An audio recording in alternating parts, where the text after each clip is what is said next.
Au nom de toutes les organisations yi nga xam ne ñoom ñëpp ñoom ñoo àndandoo woote bés bi mu nekk Jigéen Sénégal Jigéen TV Warkha TV Jama Jigéen Rek collectif des féministes du Sénégal réseau des féministes du Sénégal task force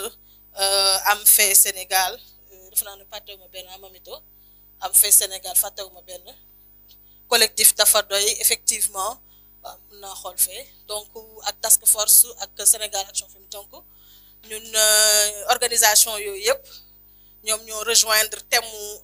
séjour d'activisme yi ren muy face à la violence interposée collective et nous avons tenu à ce que ñu am benn activité collective boo xamante si nii dafay nekk jàngat ci suñu situation ou droit des femmes au Sénégal waaye ma di leen remercier bu baax ci déplacement bi et di kontaan aussi parce que ay acteurs actrices kese ñoo fi nekk ñoo xam ne ñu ngi liggéey bu am solo seen gox yi ñu ci bëri ci yéen alhamdulilah xam naa leen ay grandes dames lañ bon je vais dire grands hommes aussi donc au niveau de vos localités de remercier aussi jeunes yi bu baax ak la mobilisation des nouvelles voix militantes pour pas à pas donc vers l'autorisation de l'avortement ainsi de suite donc vraiment yéen ñëpp maa ngi leen di remercier au nom également de toutes les organisations xam naa dinañ fi ñëw benn par benn organisation yi au cours de l'activité pour venir partager avec yéen des informations vraiment vous remercier alors tey nekk 26 novembre 2024 démb mu nekkoon 25 novembre nekkoon démb mu nekk début campagne ni ñuy wax séjour d'activisme xam naa ne yéen ñëpp xam ngeen ko ndax ay acteurs ngeen donc ci ngeen di liggéey donc démb nekkoon donc début bi ñuy pare incha allah le 10 ci diggante boobu nag ñu engagé fi benn campagne boo xamante si ni campagne bu mag la te damay wax naan la woon ni na parce que tey wax naa ko si suba TFM nee naa leen société civile sénégalaise rawatina société civile féminine dootul nekkati comme société civile ba mës a nekk dañu nekk ay actrices yoo xam ne dañuy positionné wu comme des acteurs alternatifs et des actrices alternatives et des actrices alternatives en termes d'action bien sûr pour tout simplement am la capacité de faire des propositions d'impacter et de jouer pleinement notre rôle d'alerte et de veille et de contrôle sur l'action gouvernementale dañ koy def nag ngir dimbali suñu réew parce que bu état bi defee benn ñu def benn day gën a neex dañuy jàppante parce que collaboration moo ëpp solo ci wàllu li ñuy liggéey donc damay bàyyi ñu ngi am tey 2 panels yu ñu war a def suñu jógee ci 2 panels yooyu dem ci conférence de presse bi mu am solo nag tey conférence de presse bi woote nañ média yëpp dinañ ñëw ñu waxtaan bu baax a baax si suñu solo ndaje tey donc damay bàyyi micro bi si suñu panel bu njëkk bi nga xam ne ñu ngi waxtaanee ci li nga xam ne moom mooy tout ce qui concerne fondement wu argumentaire religieux di ngeen xam lan mooy importance bi léegi panel bu am solo la ndax ñun dañu engagé benn mouvement bu mag bu ñu tuddee le mouvement pas à pas nga mouvement bu mag a mag populaire nga xam ne fi ñu jëm xam naa ne dina nekk foo xamante si ni bu ñu jógee ànd ak ndaw ñi ànd ak jigéen ñi ànd ak góor ñi dinañ xam ne société civile changé na visage bu soobee yàlla incha allah donc thème bu am solo la muy fondement de l'argumentaire religieux dans le plaidoyer pour l'avortement sécurisé tey ci suba bi ma demee TFM waxtaan naa ci kaawu xale bi am juróom-ñeenti at dëkk Joal te jël ci ëmb waxtaan naa ci sànq ci TFM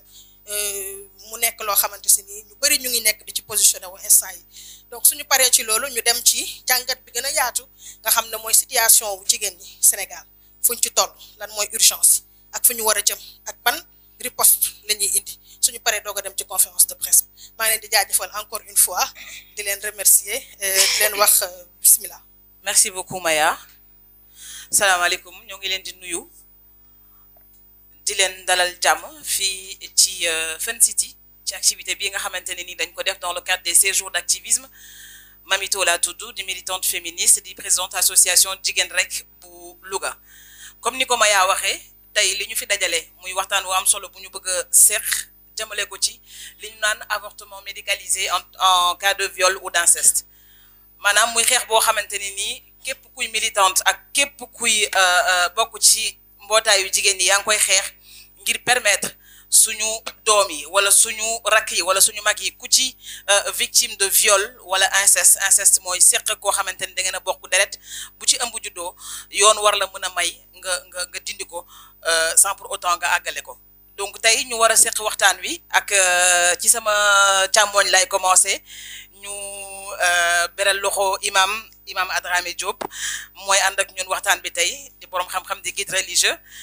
ci sama ndeyjoor maa ngi ak Badiane Marema Diop di bàjjenu gox ak aussi Maymouna Souyad mi ngeen dégg léegi muy présidente Jigéen Sénégal bi nekk à l'initiative de li ñuy def tey donc ces jours d'activisme yi comme ni ñu ko waxee fukki fan la ak juróom-benn yoo xamante ni chaque année dañ koy amal à partir du 25 novembre pour fàttali suñuy njiit lépp lu nga xamante ne nii mosoon nañ ko signé wala diggee bu ñu mosoon def jëmale ko ci wàllu àq ak yelleefi jigéen ñu fàttali leen ko ngir ñu mën koo gën a ñoŋal gën ko wéral donc damay commencer ak ubbi waxtaan bi ak imam dina ñëwaale ci biir présentation wax ñu un peu moom mooy kan ak li fi nga xamante ne nii moom la jaar ba tax tey mu war a mën a wax ci lu demee nii parce que ku ne xam na ni bu ñu nee avortement rek te àgguñu li des ci wax ji day xaw a sensible mais am na lu ci l'islam wax am na lu ci diine yëpp wax mais tey dañuy focaliser wu ci diine l'islam imam maa ngi lay nuyu di la jox sa wàccuwaay di rafetlu lool taxawaay bi tey xaw ma ndax am nañu beneen micro bi circuler Maya s'il te plaît tey waxtaan wi dañ ko tënk ci wàllu diiney l'islam ñu muy ab laaj bu ñu samp maanaam banu nuñ koy waxee ban fondement fan la ñu mën a teg suñu argumentaire maanaam suñuy wax suñuy discours fan lañ ko mën a teg ci wàllum diine ba nga xamante ne nii duñu teggi yoon wi waaye tamit dinañu àggale message bi fi ñu ko war a jëmale sama laaj bu njëkk mooy nga dikkaat peut-être ci digle yi nga xamante ne nii l'islam digle na ko ci wàllum avortement tout court bala ñuy dugg ci li nga xamante ne nii mooy avortement bi en cas d'inceste ou de viol yaa imam أعوذ بالله من الشيطان الرجيم بسم الله الرحمن الرحيم الحمد لله رب العالمين والصلاة والسلام على أشرف المرسلين سيدنا محمد النبي الأمين وعلى آله وصحبه أجمعين رب اشرح لي صدري ويسر لي أمري واحلل عقدة من لساني يفقه قولي إني آمنت بربكم فاسمعون وبعد السلام عليكم ورحمة الله تعالى وبركاته ginnaaw bi nu sante yàlla mi nga xam ne moom rek mooy buur te mooy yeyoo cant di julli ci sangu-sang yi di sayduna muhammad sallallahu alayhi wa sallam nu ngi leen di nuyug lislaam muy baatu jàmm baatu yërmande yàlla baatu barke na ko yàlla wàcce ci yéen wàcce ko ci ñun yàlla defal ñu jàmm yàlla defal ñu sutura ba liggéey bii nu sumb yàlla may ñu mottali ko ak sago te lépp lu ciy njëriñ rek ñu fekke ko man nag maa ngi tudd Chérif Adramé Diop nekk professeur arabe en même temps nekkaale imam ci jumaa Mermoz nekk tam membre ci réseau islam et population nekk chargé de la communication réseau bi nga xam ne membre la ci task force di leen nuyu ku nekk sa tur ak sa sant di leen ziar itamit question bi nga laaj Mamito ginnaaw bi ñu nuyoo ñu bokkal présidium bi di Badiane Maya ak Mamito li nga posé lu am solo la ndax jullit amul lu ëpp alquran amul lu ëpp jàngale yonent bi sallallahu alayhi wa sallam moo tax bu question jibee mu jaaxal nit ñi dafa am ay nattukaay yu ñu am dañ koy delloo ci alquran génne aaya bu ñu amee aaya xadis bi mooy ñëw muy jàngale yonent bi wax naka la ñuy jëfandikoo aaya boobu pour mu leer ci bopp nit ñi kon nag wàllum avortement bi nga laaj boo ñëwee ci l'islam amul texte boo xam ne day wax ne avortement dagan na amul itam texte boo xam ne day wax ne avortement xaraam na loolu nag moo waral wax ji bëri moo waral gis-gis yi bëri ci bu doon aaya da cee jib mu leer naññ du am daje du am réero bu dee xadis daf si waxoon mu leer naññ boroom xam-xam yi kenn du aw fii kii aw fële kon ci départ bi loolu dañ koy leeral mooy amul aaya bu wàcc di daganal avortement amul tam aaya bu wàcc tam di araamal avortement loolu dafa war a leer balaa ñu gën a sori ci waxtaan bi. donc comme ni nga ko waxee peut-être bala ñuy gën a sori dinaa ñëwaat ci kanam ci li nga xamante ni mooy spécificité bi jëm ci li ñu dajale tey mooy certes wàllu avortement mais ci ay conditions maanaam conditions yi mooy ci wàllum inceste ak aussi ci wàllum viol bala may jàll ci bàjjen. cëral la donc yow aussi merci beaucoup ci liggéey bu am solo bi nga xam ne moom ngay def Mamito maa ngi lay jaajëfal Mamito tey dañu daje ngir waxtaan ci droit des femmes suñu nee droit des femmes wax santé des femmes suñu nee santé des femmes wax lépp loo xamante si ni métitit la ci wàllu santé ci jigéen ñi ak ndaw ñi wax naa leen léegi ne leen ñu ngi ci cas boo xam ne cas bu métti la fële Joal xale bu am 9 ans donc ñu borom boutique sàkk ko te da ko doon jàngal arab ba yegg ci kawam tey jii suñu fit yi toogul ñun ñi ñëpp militant yi parce que dañu am ay cas précédent Ziguinchor ak feneen yoo xam ne dañu mujj ñàkk seen bakkan donc dafa mel ne bakkanu xale boobu dafa mel ne ci yàlla moom moo yor bakkan wax dëgg yàlla mais dafa mel ne bakkanu xale boobu daf ñu tiital parce que xale bu am 9 ans mënul wasin wax dëgg yàlla ba pare dafa tuuti moom ci jëm boppam xale bi dafa tuuti donc li ñuy waxtaanee di tey am na solo donc suñu wootee ñu ne lan mooy taxawaayu islam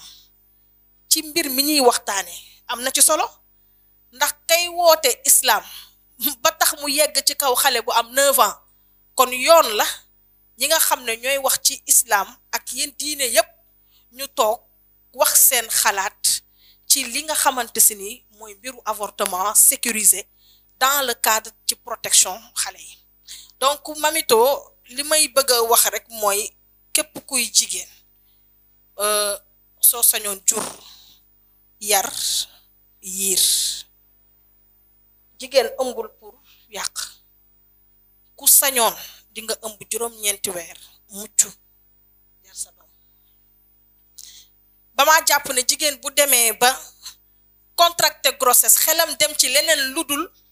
mu fecci kontaan di ñaan yàlla juróom benn weer 10 jours am mot mu téye doomam loolu su demee ba jigéen di ko bëgg c'est parce que am na nu mu demee imaam da nga wax léegi ne ci alxuraan binduñu fenn ne yàlla daganal na avortement waaye binduñu fenn it ne yàlla araamal na ko waaye Mamito tey waxtaan bi boo gisee mu am solo dañu bëgg lii di argumentaire religieux bi nga xam ne ñu ngi nekk di ko liggéey depuis 2013 ñoom Chérif jiite ko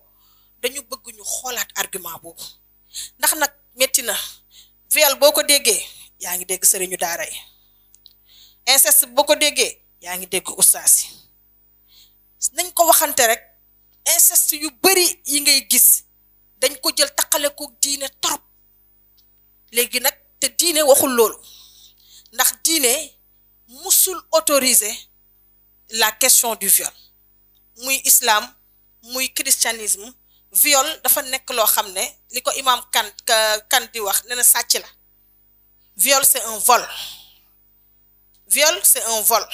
donc buñ demoon ba ci biir sax xam nga boo demee Arabie Saoudite boo sàccee dañuy dagg sa loxo kon xam nga kon boo violé li ñuy dagg xam ngeen vous voyez voilà donc Mamito dama lay joxaat kàddu gi nga mën ko delloo ki nga bëgg en attendant may ñu ñëw dugg bu baax baax ci sujet bi merci jërëjëf. waaw Maya da nga laal foo xamante ne ni peut-être moo may obligé ma delluwaat ci imam bala may ñëw ci bàjjan parce que imam njëkk nga wax ni avortement waxuñu ko ci benn aaya ci biir alquran néewuñu dañ ko aaye néewuñu tamit dañ ko toléré mais ci yan cas est-ce que mën nga dégg juste ci yenn spécificité yi maanaam dugg ci biir mbóot mi ba xam li l'islam wax ci wàllum avortement ak aussi ci yan sart ak ci yan fànn la ko teg parce que li ma yaa wax léegi jëmale ko ci peut-être borom xam-xam yeeg ak jàngalekatu diine yi lu ci bëri dañ leen di dégg ci cas yu mel noonu te jekkul rafetul donc nga bokk ci koor boobu ci yan spécificité nga mën a ñëw ci l'islam wax ci wàllum avortement. baax na Mamito jërëjëf ci kàddu bi waaye ñoom tam ñu ngi lay remercier bu baax laaj nga lu am solo ci wàllu avortement en cas de viol et d'inceste ndax ñun boo xoolee réseau islam et population li tax ñu ñemee ba mën a ñëw bokk ci liggéey bi mooy bi ñu déggee viol ak inceste waaw ndax yooyu ay contrainte la yoo xam ne maanaam day gaar nit ba lu ci sosu rek moom sàkkuwu ko du coobarem ba l'islam nag léeg-léeg dana araamal dara wala mu daganal dara am lu ñëw taxaw araam bi day teggeeku ma jox leen benn exemple nit tey bu maroon ndox wala mu mar naan amul ndox bu mu naan te ñu ne ko te bu naanul day faatu te xam nañ ne sàngara dafa araam ci lislaam te sàngara rek moo fi am amuñu leneen lu ñu mën a naan may nañ ko mu naan sàngara boobu ngir di faj maram ngir bañ a dee te sàngara bi ñu doon débat dafa araamoon waaw ci lislaam dafa araam waaye bu dee dafa am lu taxaw muy contrainte muy lu la gaar muy lor l'islam may na la yow nga lor boobu noonu moo la may nga mën a jëfandikoo liñ la tere woon ba koroog ndox di amaat léegi nag bés bu ndox amaatee rek sàngara day delluwaat nekk lu araam kon avortement noonu nga koy déggee ci l'islam boo bëggee comprendre am na lu taxaw gaar am na lor may nañ la ci diine bu lor amee ñu ne lii moom mun nga koo def moo tax nag bi may départ sànq maa ngi naan jullit amul lu ëpp alquran amul lu ëpp jàngale yonent bi sallallahu alayhi wa sallam boo demee ci alquran ci suratul mu'minun verset 12 à 14 surat mu'minun mooy surat 12 boo fa demee surat 23 di nga fekk foofu yàlla di wax nit nu muy sosoo ci yenn étape lay jaar ba sosu étape yooyu nag ñu ne 4 étapes la étape bu njëkk bi day nekk maanaam li nga xam ne mooy toq ndox bu jugee ci étape boobu day nekk lumbu deret bu jugee ci étape boobu mu nekk suux bu jugee ci étape boobu nag yàlla doog a wal ci moom li ñuy wax ruux mu doog a nekk luy dund les 4 étapes yooyu nag boo ko xoolee day am 3 intervalle bu nekk day def 40 jours léegi 40 boo ko jëlee multiplier ko par 3 da lay jox 120 jours kon ci l'islam may nañ la nga def avortement bu lor amee waaw bu lor amee mooy contrainte boobu ñu wax lu jiitu 120 jours yooyu ndax 120 jours bu amee rek ruux day dugg te bu ruux duggee day nekk luy dund te maanaam li jiitu 120 jours yooyu nekkagul luy dund te yaakaar naa bu ñuy rey dañuy rey luy dund voilà bu ñu nee maanaam di dañ koy rey dafa fekk muy dund waaye bu fekkee dundagul nag nekkul lu ñuy rey waaye dañ koy tuur wala dañ koy dindi léegi nag foofu nag la borom xam-xam yi basé wu ci aaya boobu wax ne avortement lu mën a nekk la bu dee lor am na bu dee contrainte am na yonent bi tam ñoo wax ci beneen xadis mu ne nit suñ ko bindee day nekk toq ndox 40 jours nekk li ñuy wax sànq lumbu deret 40 jours nekk suux 40 jours nee na bu dépassé foofu nag yàlla daf fay yónni benn malaaka bi bu ñëwee mooy ëf ci moom ruux mu doog a nekk nag kuy dund kon boo xoolee aaya bi ak xadis bi ñoom ñaar dëppoo nañu méngoo nañu ba nga xam ne mën nañ cee sukkandiku ñun borom xam-xam yi boo wax ne bu lor amee bu contrainte amee war nañu mën a def avortement médicalisé en cas de viol et d'inceste kon ci wàllu boobu Mamito bu dee jàngat bu leer rek la aaya jug na xadis jug na borom xam-xam yi dañ cee sukkandiku pour wax ne ñoom mën nañoo maye ñu def avortement boobu en cas de viol et d'inceste wala bu fekkee ndey ji dafa nar a ñàkk bakkanam donte sax ëpp na 120 jours bu fekkee cas boobu la ndey ji bu naree ñàkk bakkanam ci ëmb bi donte romb na sax ba ruux ñëw l'islam may na ñu dindi ko ndax njëriñ bu tegoo leeru lor tegu dañuy jiital dàq lor ci kaw xëcc njëriñ maanaam ñaar yëpp boo xoolee ay lor la ñu ne nañ dindi ki nga xam ne moom ñëwagul ngir ñu mën a sauver bakkanu yaay ji kon ci l'islam gis-gis boobu am na bu ci kanamee nag dañ gën a yaatal pour wax la école bu nekk moom nan la gisee avortement bi. jërëjëf yaa imam am na solo waaw bàjjan imam li nga xam na solo tamit ni nga ko expliqué maanaam ci diirub 120 jours yooyu ñuy wax def naa 120 jours mooy équivalence su ñeenti weer dinañ ci ñëwaat tout à l'heure gën koo yaatal bàjjan yéen ngeen nekk ay actrices communautaires ñoo xamante ni tamit tey jii bu ñuy wax jege askan wi ci ñi gën a jege askan wi ngeen bokk ndax ci seen liggéey sur le terrain jot ngeen a waxtaan ci lii dem ci avortement médicalisé en cas de viol et d'inceste ndax mës ngeen cee waxtaan ak jigéen ñi ci seen ay causeries déjà ndax mës na am te bi bu dee am na yan réaction ngeen amoon de la part de femmes yooyu noonu. waaw asalaamaaleykum wa rahmatulah. asalaamaaleykum wa rahmatulah. maa ngi nuyu ñu fi teew ñëpp di kontaan lool ci parole bi ñu ma jox maa ngi jiital ci nuyoo bi suñu doom ji toog nag di Maya nekk coordinatrice ONG bi ñuy wax jigéen Mamito maa ngi lay nuyu di la beral nuyoo imam nuyu naa la maa ngi nuyu assistance bi fi teew yëpp di kontaan nag lool ci ñëw ci conférence bi di assister ci 16 jours d'activisme contre la violence faite aux femmes en tant que jigéen ma bëgg ci lool ci kàddu bi ngeen ma jox Mamito man relais communautaire la buy intervenir district sanitaire Mbao depuis 1999 li ma liggéey lépp nag ci santé communautaire pour relation pour la santé de la mère et de l'enfant la lépp luy jëmal wérgu yaramu yaay ak doom 1999 ba léegi ci lay dox ci lay wax kon xam naa ci lu bari kon suñ ma woowee ci lii dama ciy bëgg lool muy avortement médicalisé en cas de viol et d'inceste dama ciy sawar dama ciy bëgg mais nag comme li nga wax def naa ci atelier 2 jours am naa ci tuuti expérience mais nag ci zone ba ma dëkk wax dëgg yàlla mësuma faa mëne benn activité du causerie VAD du leen loo xamante ni mëneegul naa ko ci zone ba ma dëkk muy district sanitaire bu Mbao ci lu jëm ci wàllum question bi nee nga jot nga ci def atelier wu 2 jours ci atelier boobu lan nga fa jëlee tey peut-être loo mën a partager ak ñun. li ma fa jëlee ci atelier bi mooy lii lu am solo la lu war a yaatu la lu ñu war a xeex ba communauté bi yépp d'accord ci la parce que kii rek moo ci nekk yokkute rek moo ci nekk mais gisuma ci benn loraange ndax li nga xamante ni su amee bu ñu joxee exemple xale boobu nga xamante ni moom moo nekk Joal xale 9 ans ëmb xam nga xale boobu ñu nag moom a yem ci yàlla waaye bakkanam a ngi ci xottu nen ndax comme li ma yaa wax sànq est-ce que dina wasin normalement un grand point d'interrogation bu wasinul normalement dina métti ci moom bu wasinee normalement dina métti ci moom ndax man dëkk naa ak xale bi nga xam ne 13 ans la am doom ñoo dëkk mais xale boobu ba fii may wax ak yow xale bi wérul nekkul nit màggul te it avortement yi nga xamante ni moom moo am ci koñ yee tamit toujours ay problème lay créer moo tax man 2 jours atelier yi ma ci def vraiment li ma fay jëlee ak li ma ciy wax mooy lii daal dañoo war a fexe ba communauté bi yépp adopté ko vraiment l'ensemble nag musulman ba ku dul musulman ñëpp daal vraiment daal ñu opté ko parce que intérêt rek la pour jigéen ñi. jërëjëf Badiane damay jàll ci Maya Maya boo mënee ñëwaat parce que sànq peut-être da nga ko xaw a cof mais en quoi lii ñuy def soxna yi ngeen baal ñu ñu ngi leen di dégg bu baax ñu ngi lay dégg bu baax merci Maya boo mënee ñëwaat peut-être ci wàllum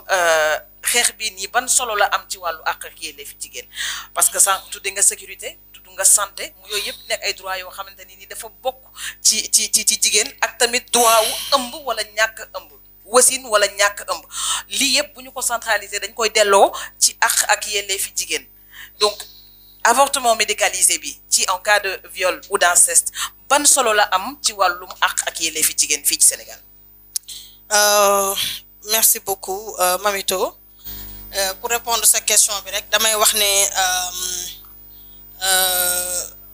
defe naa ne àq ak yelleef impact loi bi ci àq ak yelleefu jigéen ñi mooy d'abord dina leen protéger il faut penser à la protection des filles am na ci solo la question de la sécurité également mais surtout impact bi mu am sur possibilité bi muy may xale bi pour mu am une seconde chance parce que pour man suñ la sàkkoo ba nga jël ci ëmb benn gàllankoor mi ngi noonu donc tey jii su état appliqué li nga xam ne moom la signé muy protocole de Maputo parce que nag comme li ma wax tey suba rek tey taxaw fii di waxu avortement suñu sañoon suñu réew xëy na duñu yegg foofu ndax luñ naan lu yëngu rek la ko yëngal moo ko ëpp doole soo gisee jigéen ñi jug taxaw ànd ak seeni alliés muy góor muy organisation yeneen ñi muy ndaw ñi les jeunes qui sont là c'est parce que l'affaire devient sérieuse attention l'affaire devient sérieuse te li nga xam ne moo lalu ci suuf dañuy jël teg ko ci kaw amatul nëbbutu amul imam amul oustaz amul professeur amul maître amul kenn dañ lay tëj ci kaso bi foofu la jigéen ñi toll ci réew mi pour déjà mu nekk une position boo xam ne day radical état bi comprendre ko noonu xam ne communauté bi foofu la ñu toll donc pour ñëw ci impact bi ngay wax le fait que jigéen am conscience ànd ci aussi ak góor ñi nga xam ne aussi jël nañ conscience que violence tolérance zéro lañ ci dem léegi violence faite aux femmes le viol tolérance zéro lañ ciy demee l'inceste tolérance zéro lañ ciy demee te bàjjan li ci am solo mooy li tax ngeen seen liggéey am solo ci affaire bi yéen bàjjan yi mooy da ngeen a jege communauté bi dañ ne bàjjan ay bàyyi bon sama xarit bee mi nga doon wax naan ñu ngi créé bàjjan nañ créé tàntaay gox au moins ndax mu xaw a jege yaay ndax góor ñi jël nañ lépp dem nañ ba gox yi sax bàjjanu gox la di wax ndax bàjjan ay bàyyi kon bàjjan yi suñu leen jëlee ñu jege gox yi bàjjan yi xam nañ kër yi bàjjan yi xam nañ njaboot yi bàjjan yi ñoo xam sa kër yi kuy jigéen boo jaaxlee ci koñ bàjjanu gox ngay dem seeti te bàjjanu gox nag dafay yàgg léegi lañ ko tuddee rek du turooy ko tur waaye ñi nga xam ne dañ daan nekk ay mag ñu baax ne ci ay koñ ñu ràññee leen nangul leen seen maandute ay bàjjan lañ yàggatoon da ngay gis am na da nga daan gis benn koñ boo xam ne benn mag moo téye woon sa yëpp ku jaaxle ci moom ngay dem ku sonn ci ñoom ngay dem te doo ko dégg fenn donc bàjjan dafa yàgg ci société moo tax bàjjan seen liggéey ci wàllu bi ñuy def nii dafa am solo ndaxte yéen a mën a relayer information bi yéen a mën a yee njaboot gi yéen a mën a yee jigéen ñi mamito nga may ma tuuti rek ma xaw a départ tuuti surtout ci côté le discours anti-religieux anti-droit parce que olof Njaay ne ne bu fukki nit di gas ñu ne fukki nit di suul ne pënd ba dafay bari mais pax du am looloo xew ci wàllu avortement ñu ci dégg lu ne ay yàqkatu biir lañ ñoom ñoo waxu yàq biir moo tax ma ne leen organisation de femmes ak féministes bu leen ci bañati dara télé woo télé toog leen pencoo penc toog leen bu leen gis nag koo leen war a toog ragal jàkkaarloo ak mu ak lu mu woote ci àddina ba loolu leen war a mën a toog waxtaan ak yelleefu jigéen ba ci avortement bii nii da ngay dégg ñu ne dañuy jël fétiches yi ñoom dañuy def avorter parce que dañuy jël fétiches di ko jaay dañuy lu ne nga ciy dégg le discours anti droit ay yàqkatu biir lañ ay jigéen lañ xamuñu lu baax ay féministes lañ nana ni lu ne di nga ko dégg il est temps que ñu rétablir le vrai discours mooy bu ñuy wax waxu avortement ñun buñ koy wax xale bu jigéen bi nga xam ne dañ ko sàkku la jigéen bi nga xam ne dañ ko violé xale bi am inceste ñun xam nañ avortement nu mu complexé suñu réew duñu jël ay mag yëkkati leen ñu jugee koñ ba koñ dëkk ak dëkk ñu dajale leen di waxu ñàkk fayda rus nañ ko man de rus naa te xam naa ne ñu ma àndal rus nañ ko kon suñu dajalee ay mag ñu toog ñuy waxtaan on veut donner la vraie information te la vraie information mooy viol yi réalité la xale yi ci biir inceste ci famille yi réalité la yaay yi xam nañ bu baax li ñuy wax ñu bari nag dinañ ko noppee ngir sutura ngir sag loolu yëpp waaye boo sagee sutura ba lor sa doom it loolu musiba la waaye bu leen fàtte ne ci kaw loolu yëpp c'est le pouvoir des hommes qui siège te ñun en tant que féministe loolu la ñuy jéem a essayer éclaircir nit ñi ñu xam ko donc le vrai discours mooy que ne suñuy soutenir avortement pour ñi nga xale yi nga xamante si ni dañ leen a sàkku ci seen biir kër ñuy ay xale jigéen noppi na de jigéen xam na lu bari waaye jigéen noppi na jigéen jaar na fu ne tey jii da ngay toog balaa nga doon xam viol réalité wala inceste réalité nga nekk entre jigéen kese moi je me dis que 9 femmes sur 10 a connu les attouchements mu wax ko mu ñàkk ko bañ a wax pour man 9 femmes sur 10 am na lu ñu dund ci lu mel noonu donc le vrai discours il faut que ñu tenir ko Mamito may ma daanelee foofu rek ci li nga xamante si ni moom moo am importance pour man ci suñu wàllu mobilisation tey thème bi dañu wax ne face à la violence une riposte collective man dama ne face au viol à l'inceste une riposte collective pour l'avortement sécurisé pour ces filles-là et ces femmes victimes de viol et d'inceste dafa jot tey képp kuy góor ngay jigéen ngay mag ngay ndaw fu ñu toggati ci télé wax avortement nga mën a jël sax sa temps mën a déglu am na ci solo te état du Sénégal mënatul rëcc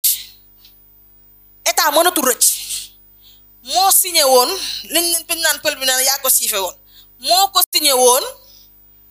foog ñu amené ko à ce que mu respecté ko état du Sénégal heure boo ko waxee lan moo tax doo appliquer protocole de Maputo xam nga lu mu lay tontu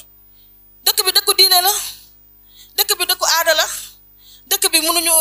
magi diine yi ñoo ko yor donc am na yenn sujet yoo xamante ni suñu population parewul mais si notre population n'est pas prête pour l'avortement sécurisé pour xale yi ñi nga xam ne ñoom la ñu kii mais notre société est prête à violer notre société est prête à je sais pas au viol notre société est prête à l'inceste notre société est prête ci lépp loo xamante ni lu doy waar notre société est prête à ça mais suñu société n'est pas prête pour l'avortement sécurisé pour les filles donc loolu yëpp quand ça concerne les droits des femmes il y a toujours des excuses à chaque fois que ça concerne les droits des femmes il y a toujours des excuses. Et moi, je pense que le respect, li doon respect mooy nga jàkkaarloog jigéen ñi laaj leen lu ñu bëgg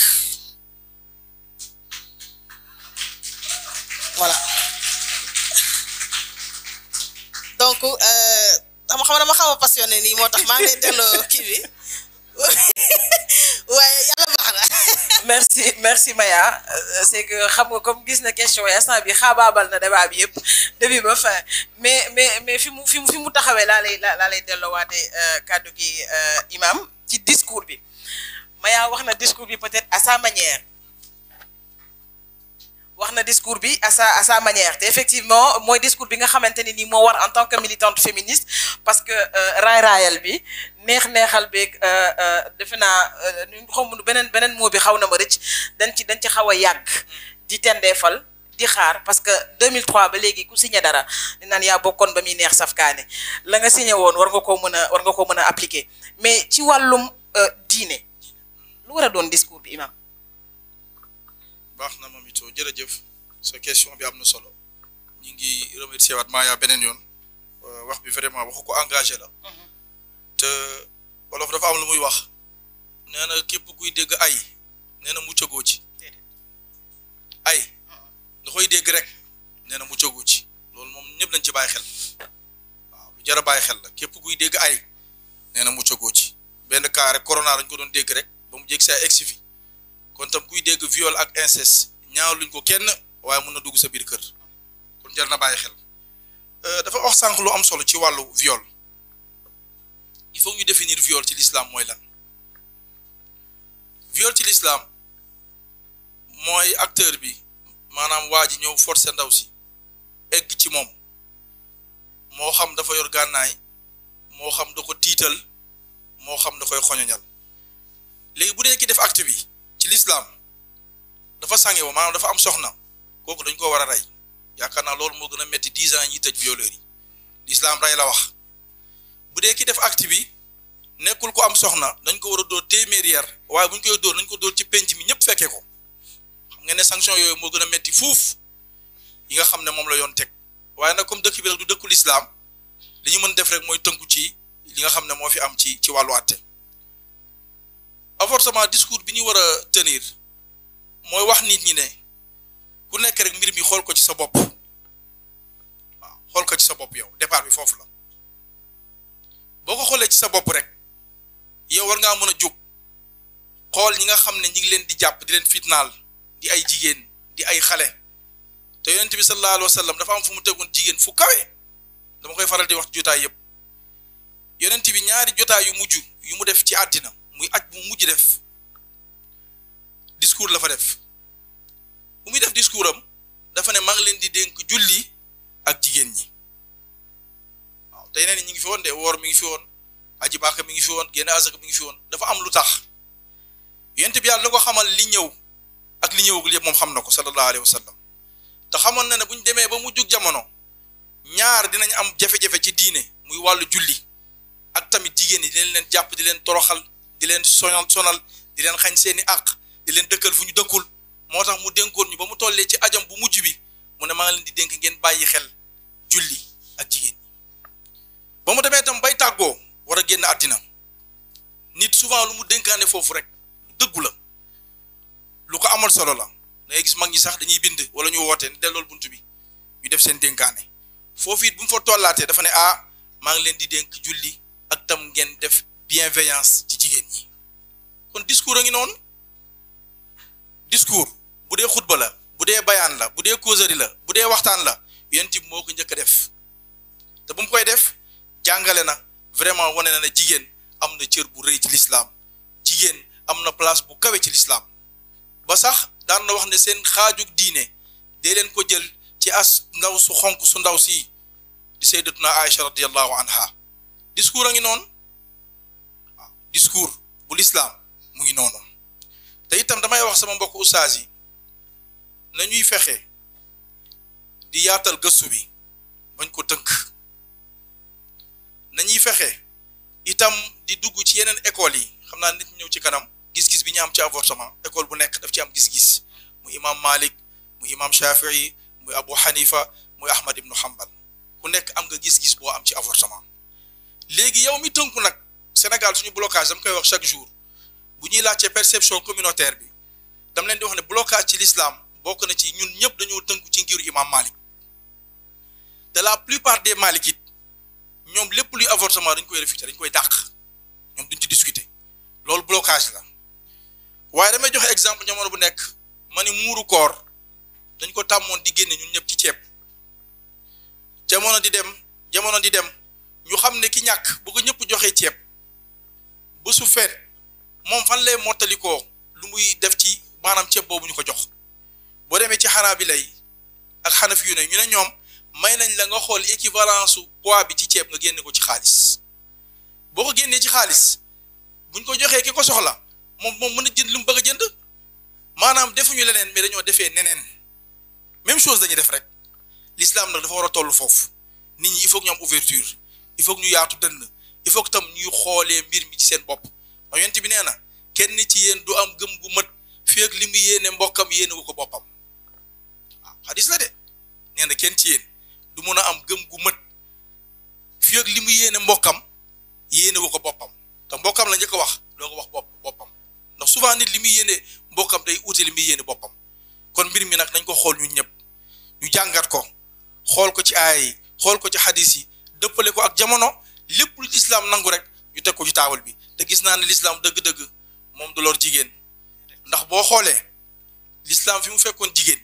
ak fi mu ko indi tey ni mu ko sàmmee jigéen ni mu ko suturaalee man de gëm naa ne yàqute du ci am te nag l'islam est contre tout acte qui est de nature à agresser l'intégrité physique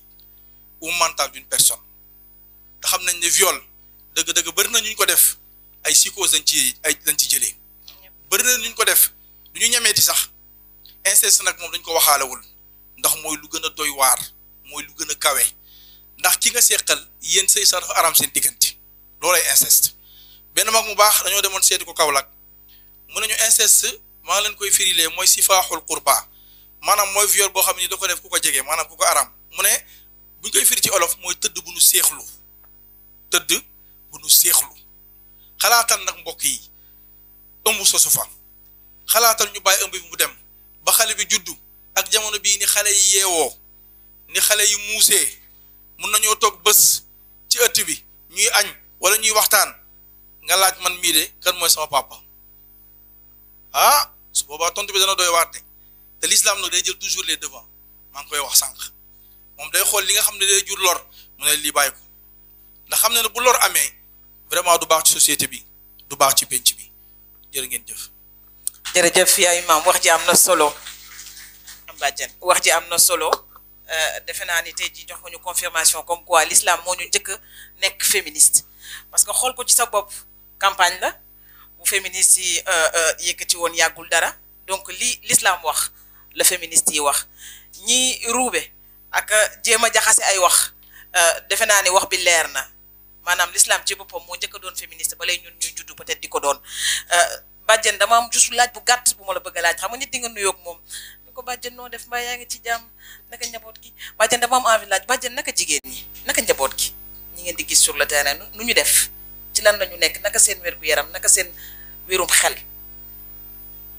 waaw merci Mamito. ndax loolu ci terrain bi moo waral lépp li ñuy def nii de. waaw laaj bi may laaj maa ngi koy rafetlu di si jigéen ñi ñuy dajeel ci terrain bi seen wér-gu-yaram melu na mu war a mel te ñun am nañ ci lu ñu leer en tant que acteur communautaire muy relais communautaire yi ak bàjjen yi ndax toujours nit dugg sa néeg nga def waxtaan causerie ba pare am ko rocceeku wala ci koñ bi mbaa defoo waxtaan sax ñu xam la ne yow lii ci nga yëngu am ñu ñëw fekk si la ba sa kër wax ak yow ci biir néeg ci sutura ndax comme li ñu wax rek acteur communautaire moom li ma yaa wax leen bari na lu mu mën muy bàjjen bi muy relais bi parce que nit ñi dañ lay wóolu nag loolu yàlla def na ko dem na ba am na ñoo nga xamante ne sax dañuy jóge ci poste de santé ba am fa problème santé yaakaar ne yow war nga leen koo mën a fajal dem na ba dañ lay jaawale sax nag ay technicien de santé liggéey bi ñu def moom moo ko waral jigéen ñi nag dañ lay fekk sa biir néeg wax dëgg yàlla di la wax problème yu mel nii ak problème mu santé ak yeneen problème yoo nga xamante ne sax mi ngi ci biir kër yi rek yu dul santé yu dul grossesse yi dañuy ñëw di la ko wax di la ko diis ndax yaakaar gi ñu am ci yow loolu dañ koy dund léegi li nga xamante ni moom mooy grossesse kii en cas avortement médicalisé en cas de viol et d'inceste bi tamit yaakaar naa ne buñ ci taxawee ñun acteur communautaire ànd ci ak suñuy district ànd ci ak yéen ñii di ONG yi nga xamante ni yéen a koy dox ànd ci ak communauté bi yaakaar naa ne mën nañ cee am résultat. seeni soxla lan la seeni soxla. formation suñuy soxla mooy formation parce que formation bi tamit nit ki lépp lu muy liggéey rek boo ko ci tàggatee ba mu maîtriser ko dina tax xibaar ba mu cay jàllale nit ñi mën koo adapté ndax nit ki loo xamul mënoo cee convaincre nit ki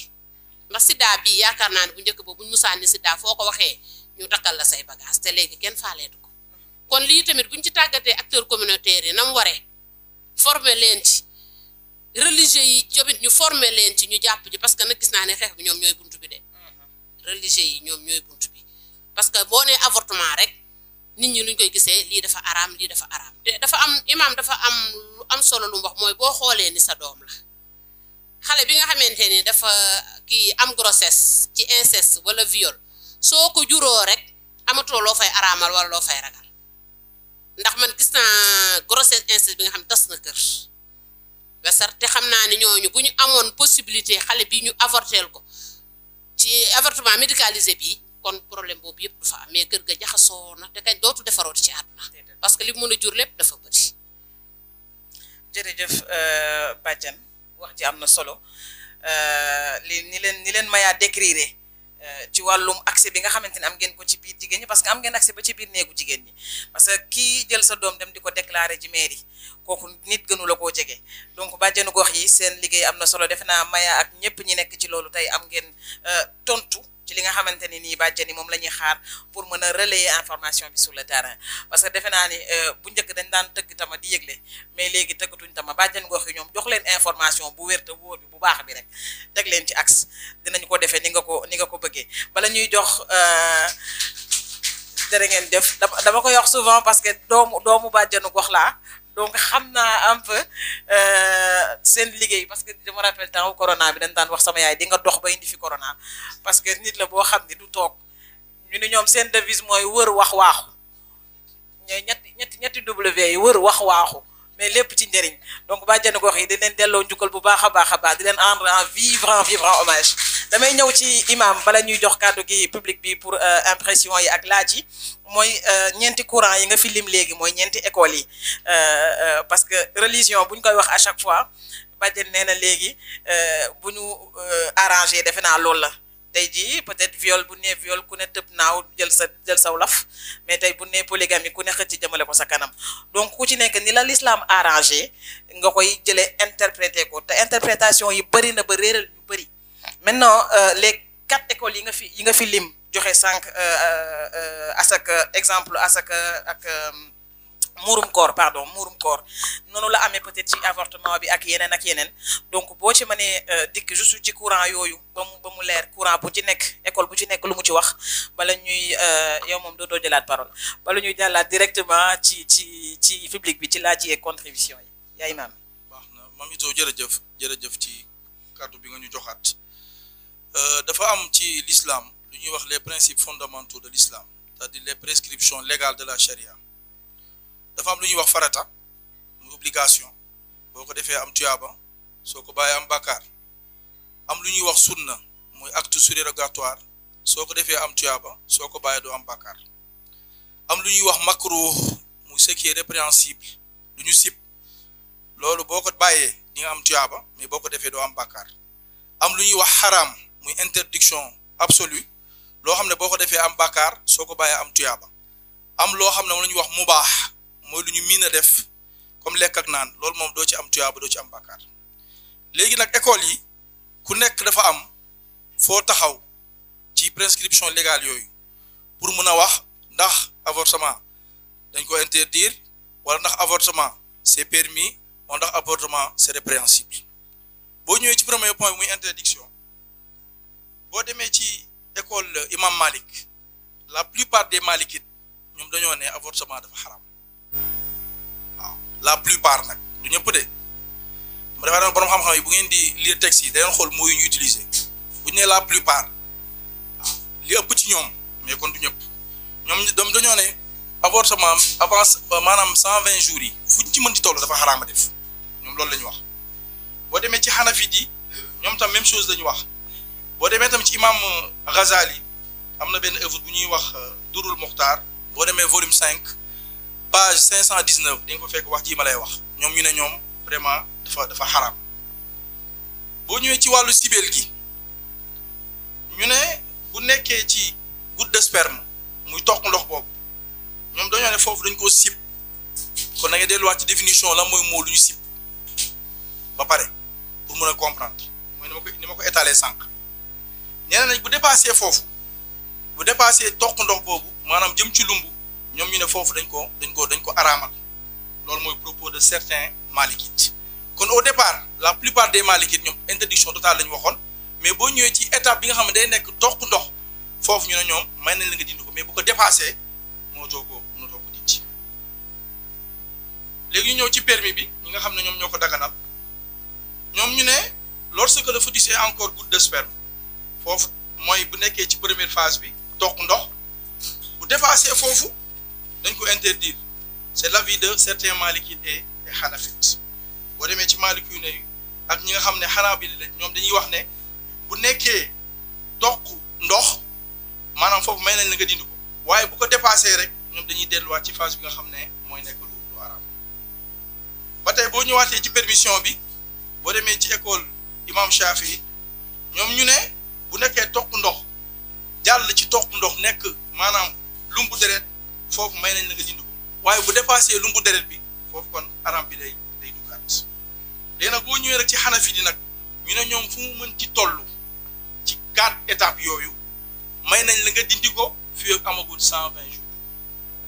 kon ñoom boo xoolee ñoom dès le départ mooy bi contraception bi amee bi conception bi amee ba autre créature di am ñoom ñu ne diggante boobu yëpp may nañ la nga dindi ko ndax foofu les membres du fœtus ne sont pas encore formés ndax li nekk ci kanamu jigéen gi matagul amagul ay cër ndax pour ñu xam ne am na ay cër il faut muy yëngatu te pour mu yëngatu day nekk luy dund kon effet boobu ruux dugg ko kon ci tënk nii la ko borom xam-xam yi séddalee ku nekk nag na xool nag ci ban phase la toll ndax obligation la ndax interdiction la la répréhensible la waaw ndax c'est permis ndax lu ñu sib la loolu lu jara bàyyi xel la léegi moo tax booy wax ci diine da nga war a bàyyi xel bu baax yow li ngay utiliser ci texte ndax texte sacré la bu fekkee waxu yàlla la loolu farata la su fekkee waxu yonent bi la loolu sunna la bu fekkee waxu borom xam-xam yi la am na xam ni nga ko cee sib am na xam ne dafa dagal léegi nag yow miy wax na da nga bàyyi xel bu baax yow ci ban ci principe fondamentaux yooyu nga toll pour mun a def li ñuy wax sentence muy génne fatwa jërëjëf Mamito. am na solo Maya à moins que peut-être nga am loo ci dolli defe naa courant yi leer na man moom xanaa fit la waaw ci borom 120 jours yi parce que wax nga fi ci ñi nga xamante ne nii ñooy jokk ci imam Shafi nee nañ bu nekkee deret ba léegi nangu nañ ko mais bu dépassé état bu deret dootuñu ko nangu mais ñi nga xamante ne nii mooy xanafit yi ak ñi bokk ci malikit yi nee nañu ñoom bu tolloo ci wàllum sperme sip nañu ko donc peut-être war nañ ko mën a tolérer mais bu rombee sperme rek day daal di xaraam donc muy ñetti courant yoo xamante ne nii peut-être ñeenti école la mais ñetti courant la ñaar ñi malikit yi ak xanafit yi ñoo bokk même gis-gis ñi topp imam Shafi bokk même gis-gis ñi nga xam ne ñoom bu rombee deret bañ nan ko mais xanafit yi ñoom moom mooy ñi nga xamante ne nii dem nañ ba ci 120 jours ndax luy yëngu mooy dund te lu yëngoogul war nañ ko mën a dindi bu fekkente ni dafa menacé wér-gu-yaramu xale bi wala mu menacé wér-gu-yaramu jigéen gi Maya bu dee am nga loo ciy dool yi bala may jox kàddu gi public bi s'il te plaît. waaw defe naa ne du ma guddal pour ñu jox kàddu gi public bi pour que ñu mën a commencer deuxième panel bi waaw alhamdulilah dama am sama benn mag yoo xam ne daf may wax soo ñu waxee école yi y a beaucoup de courants Shafi et tout dañuy interpréter rek parce que comme li yàlla wax ci alxuraan nee na dinaa bind alxuraan bi mu ne mu am aaya yoo xam ne mu ne ce sera sans équivoque mais dina bind loo xam ne ça va prêter à interprétation foofu la yàlla je pense que foofu la yàlla képp gaay nee na leen aaya yi ma bind nga xam ne ça prête à interprétation yàlla def na leen ne ku ci ne na nga ci xam loolu la nga wax loo xam c'est-à-dire les aaya yi nga xam ne moom la ñuy interpréter ku ci munti interpréter rek da nga xam loo ci wax parce que benn dëgg moo am te yàlla moo donc man lépp lu ma liir ci muy imam Malik ak ku munti doon bu fekkee ne mën naa ko natt ci alxuraan rek ma jël su ma ko munte natt ci alxuraan mu tegu rek ma bàyyi donc loolu am na ci solo donc il faut que man je me dis que la référence c'est le Coran soo dee catholique sa référence c'est la Bible parce que ki bind bu bindee ay tom lépp lu mu mën a bind li tax tey suñu mag yu baax suñu bindee mu des fi ba tey mën a jariñ c'est parce que lépp lu ñu munti bind boo ko nattee ci alxuraan lay dem voilà donc loolu dafa am solo tey ñëpp xam nañ ne viol lu yàlla tere la ñu ngi wax aussi te boo xoolee ci Bible aussi c'est la même chose lu yàlla tere la donc damay juste terminer Mamito di wax un peu tey argumentaire religieux bi fan la war a tënku parce que ci suñu liggéey bi ñu nekk di def nii dañu am un projet de réécriture de l'argumentaire religieux argumentaire religieux foog ñu tëggaat ko waaw dañ koy tëggaat tëgg bu ànd ak ñeme tëgg bu dekk ci dëgg tëgg bu xamante si nii directement lépp lu ñu ci wax comme comme argumentaire bi nga xam ne moom la ñoom imam yor nga xam ne argumentaire bu dëgër la loo ci jël ci diine boo ko tegee ci alxuraan mu nattu mais argumentaire bi Mamito il faut que ñu jël ko par l'approche par les droits humains il faut que ci biir argumentaire bi que religieux yi expliquer d'abord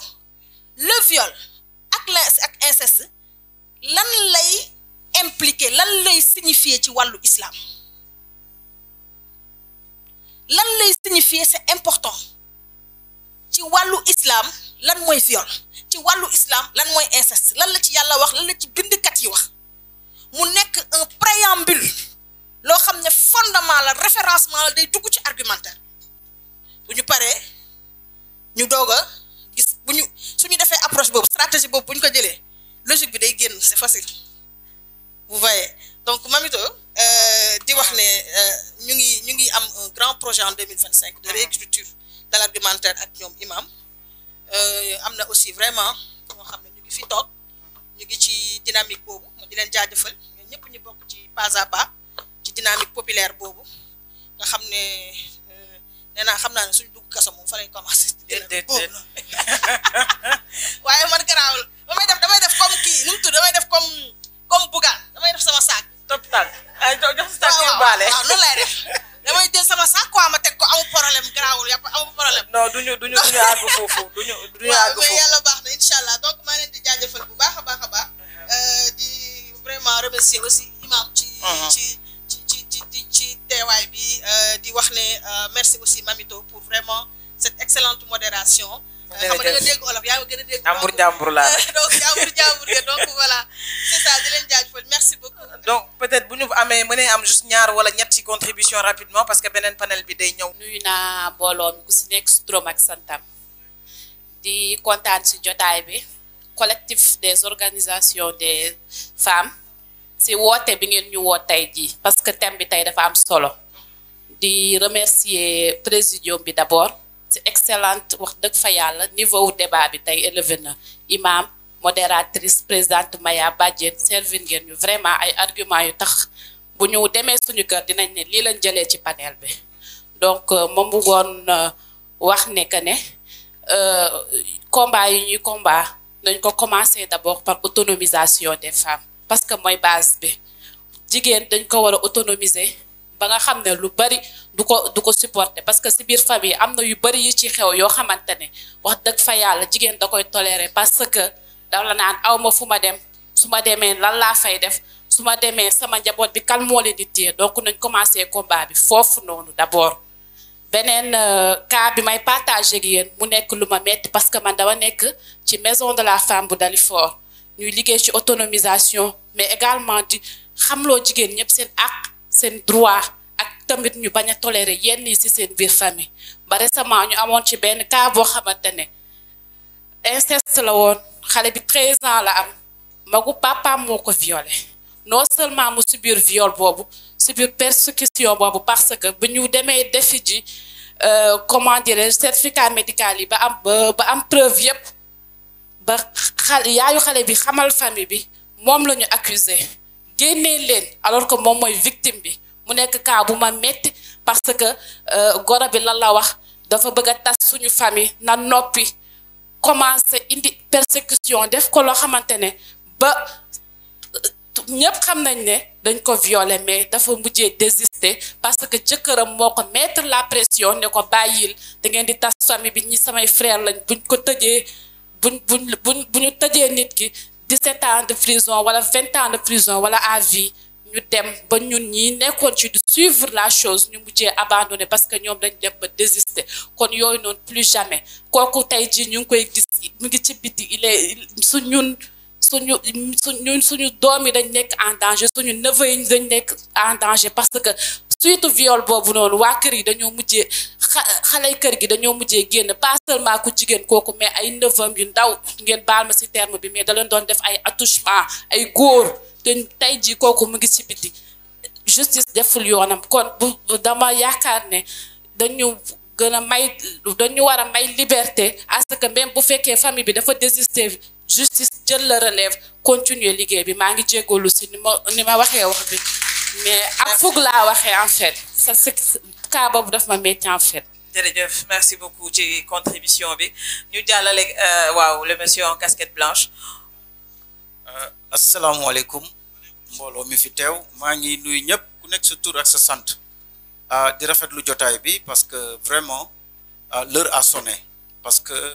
tout d'abord en tant qu'homme avec grand H dañuy jégalu toutes les femmes du monde entier parce que souvent quand on parle de viol quand on parle de l'inceste on dit que c'est l'homme qui est le principal acteur et j'ose m'agenouiller pour le représentant de tous les hommes du monde entier pour demander pardon aux femmes. Pardon pour la simple raison parce que nous n'avons pas pu se contrôler par rapport à nos libidos. Pardon parce que nous sommes nés d'une femme.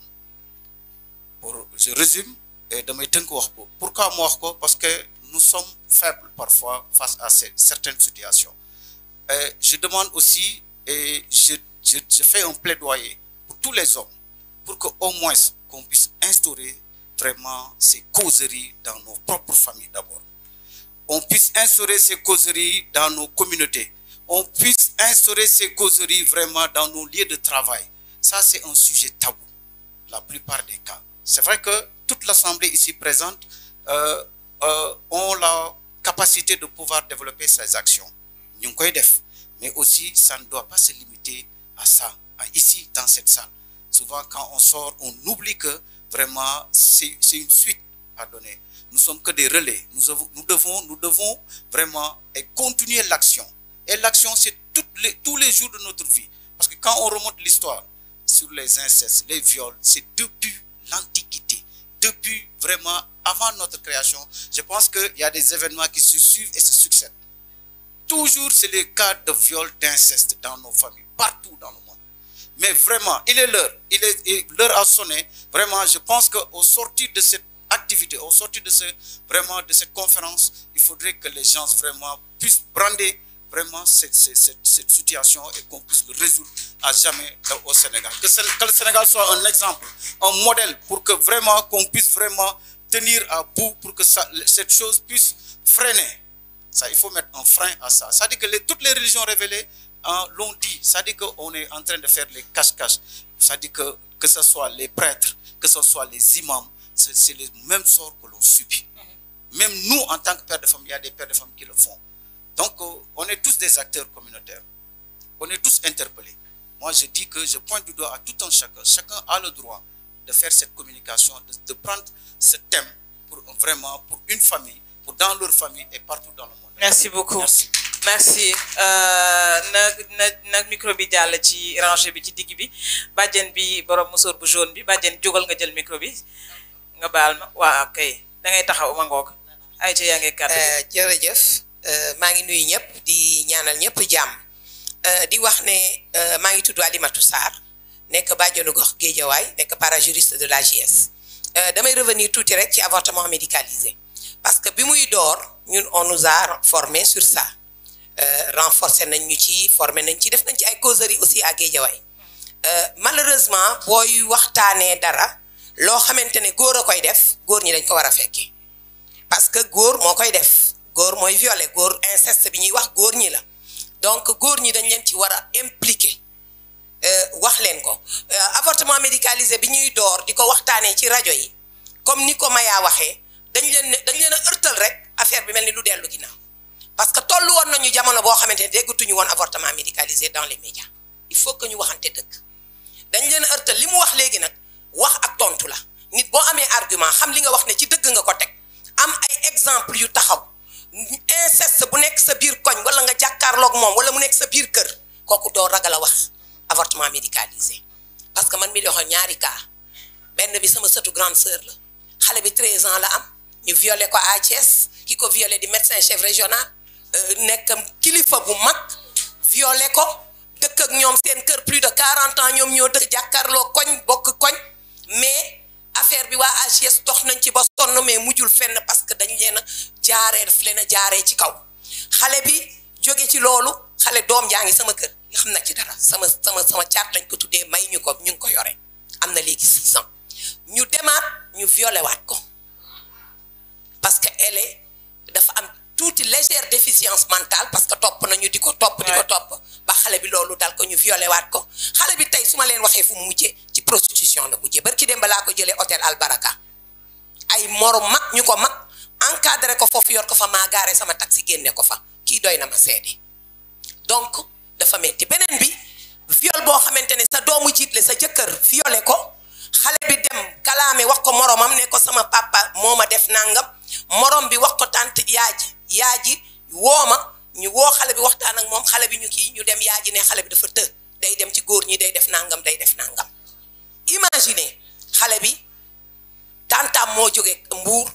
ñëw jël si ko pour yóbbu ko nekk ak moom xale yi jigéen doom yi ndaw yi ci kër ga yëpp dañ leen a mujj récupérer parce que jëkkër ci juru leen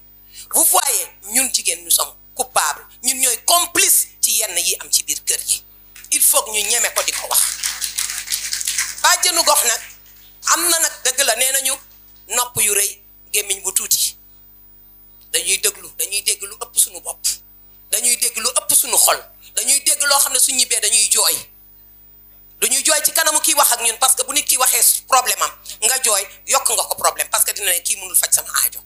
donc bu ñu ñibbee ñun dañu am problème psychologiquement ñun on est affecté parce que dañuy dégg loo xamante ne nit ki da ngay naan lii amul ci Sénégal te mu ngi fi avortement médicalisé xale bu am 9 ans mënul eggale amoon na fi xale boo xamante ne dafa mujj gaañu séex la am dee yaaja dee maam ja dee maam bi ko defoon loolu tey mu ngi prison ba léegi waa xale ba dee na lan la mujj donc nañu taxaw nañu renforcer bàjjen yi capacité nañu dugg ci gox yi nañu waxtaan causerie yi buñ ko ragal a def ci mbedd nañu toog woo délégué de quartier woo les imams woo les jeunes associations sportives et culturelles footballeurs yi parce que ñoom la ñuy laal seen rakk yi nañu impliquer tout le monde parce que nous sommes tous coupables nag. jërëjëf merci beaucoup Badiane. asalaamaaleykum wa rahmatullah. maaleykum salaam Badiane Coumba. mami ñu ngi lay nuyu. ñoo ngi lay fay. di jël nuyoo bi di ko teg ci loxo imam mu joxal ñu ko ñu nekk ci saal bi yépp di wax ni taa Alimatu Jara Boot jërëjëf damay remercier nag kenn ci ñun muy Badiane Ngoné Sarr. parce que sama teewaay tey ci saal bi moom moo ko waral. ndax moom moo ma yëgal activité bi ma dëkk Yoff nekk présidente Badiane gox au niveau du district ouest suñ nee Yoff nag ci saal bi defe naa xel yu bari dina am ci lu mu dem li ma fi war a tax a teew semaine bii ñu am cas de viol boo xamante ni dañuy wax collectif xale bu am 13 ans ay góor séq ak moom du kenn du ñaar du ñett may ba ñeent kon defe naa ni metti na ci xolu ku nekk fi Badiane Alimatu daaneele rek laay wax jigéen ñi xam nga luy seen problème mami problème santé mentale kër yépp la viol baa ngi Yoff du jeex xale nga fa boo xamante ni 13 ans ki ko doon jàngal alxuraan imam moo ko tëddee ba mu jëli ci grossesse biñ ko yëgee problème bu famille dañ ko nëppal jàngam yàqu na ak yeneen tey jii ma ñëw mami Ngoné daf ma confessé benn problème boo xamante ni programme bi pare damay gisante ak yow ak Maya ma dénk la ko ci cas bu demee noonu parce que tamit dañuy dénk confidentialité wu personne bi ndax tey bëgg ñëw pour wax li xew ca quartier ba nga weer doomu jàmbur wax ko ñu dénigré ko dëkk ba yëg ko ku ne ŋàmb ko yow xam nga ni jàpp nga waa ji mais tamit xale boobu lan mooy suivi social ci moom dañ ko war a toppatoo parce que traumatisme la ciy jëlee ba nga xamante ni mooy ci li taa Alimatu wax léegi bàjjeni nag ñun ñu ngi ciy def causerie moi de je suis pour avortement médicalisé depuis longtemps ndax tey jii jigéen boo gis ñu violé ko wala ñu sàkk ko ci anam bu ko neexul ba mu am ci doom te ñemewul wax góor ba ko def day daw ay responsabilité ana xale yi ñuy sànni ñaati bàjjenu gox ñoo yor ay doom ci seen kër mënuma la wax ñaata la toll Covid bi ay xale 13 ans Yoff am nañ ci 4 viols yoo xamante ne amul kenn ku ci am 14 ans sa 14 ans matul mais ci famille bi la amee ci biir kër yi la amee dañ ko nëppal jëmul kaw eggul fenn parce que famille la ñii dañ leen di jël may leen ñi nga xam ne ñoo leen violé mais fii ci région de Dakar fekk naa fi village traditionnel boo xamante ni su ma leen waxee la fa am du ngeen naan nekkul existé wul te mu ngi existé fii si Dakar te bu ñu paree dinaa la jox lu leer parce que dama dem si activité fekk fa prestataire ñu am benn programme bu ñu doon piloté ak beneen ONG ci zéro grossesse au milieu scolaire mais xale CM2 boo xam ni yaayam dafa divorcé jox ko tantam ci village boobu xale bi bu dikkee lan la ñuy xamee ni kii yàgg nañ ko violé boo ko yéegalee sage-femme boo ko demandé sooy consulter xale nga ni ko yéegal bu yéegee tëdd comme mag bu ñuy touché nga xam ni kii ñu yàgg nañ ko sàkku te du fa jeex ay kaawi bu ñu demee nag kiy jàngale di violé xale loolu nan la ñuy tudd ñun fan la ñuy yóbbu suñu ay doom kan moo la ñuy wóolooti da nga ni da nga gëm l'islam beneen bi damay laaj imam ñun Sénégal ci man ngir la ñu tënku ndax ngiru Malick wala ban ngir bëgg nañ ko xam ñuy demandé waat aussi formation ci acteurs communautaires yi lii ñuy def ci salle bi suñu paree dañoo bëgg muy génn ci penc mi parce que fekk ñu ngi tëju ci salle yi di ko fi waxtaane 4 murs wër ñu rajo yi di ko jël ak télé yi am na ñu ko dul seetaan am na ñu ko dul déglu dafa jaadu ngeen wàcc ñu ànd ak yéen dugg ci base bi man dafa ma dëkk ragaluma waaw ragaluma te foo leen ma fekk dinaa ci ànd ak yéen parce que doom ya suñuy doom lañ jëkkër yi suñuy jëkkër lañ frères yi suñuy frère lañ mais ku jàpp ni sañoo ku tëdde sa doom wala bëggoo ku tëdde sa sœur waroo tëdde doomu jàmm kon dafa jot ñu génn saali génn ci penc bi merci jërëjëf Badiane joxal ma tonton micro bi wax ji am na solo maa ngi leen nuyu yéen ñëpp ñoo ngi lay fay ba Oumar Seye moi je suis délégué de quartier di bokk ak yow di nga wax ci affaire mooy càmm ñu bàjjenu gox yi délégué de quartier yi di leen jaajëfal bu baax tam di leen jéggalu gis nga problème bi on a un problème avec les textes jamono diine toujours day ànd ak jamono problème bi imam xam na ko oustaz xam na ko sëriñ bi xam na ko bis boo ñëwoon ci moom waxoon na ko diw mi dañoo egg ci moom xam lu mu ci dégal laa xawla wala quwwata illa billah pare na ci problème li koy dindi mooy c'est la société civile nous les acteurs communautaires lii ku ko def dañ la war a tëj kaso man awma ci sentiment parce que cause yi muy def ci njaboot gi ak ci xale man surtout l'enfant man jigéen ji laa gën a yërëm quoi li mu nar a dund ay ati at kooku man daal dama jàpp ne daal ñu les acteurs daal nañ ci dox te jël sëriñ ci teg ko fee jël oustaz ci teg leen fee parce que ñoom ñoo koy def da ngay jël sa oustaz jox ko sa doom pour mu war ko xam-xam mu def ko nag su du noonu donc cette catégorie là da nga leen teg fële ñun la société civile nañ jóg dox loolu dem au niveau des textes ñu def ay sanctions yu leer ku ko defati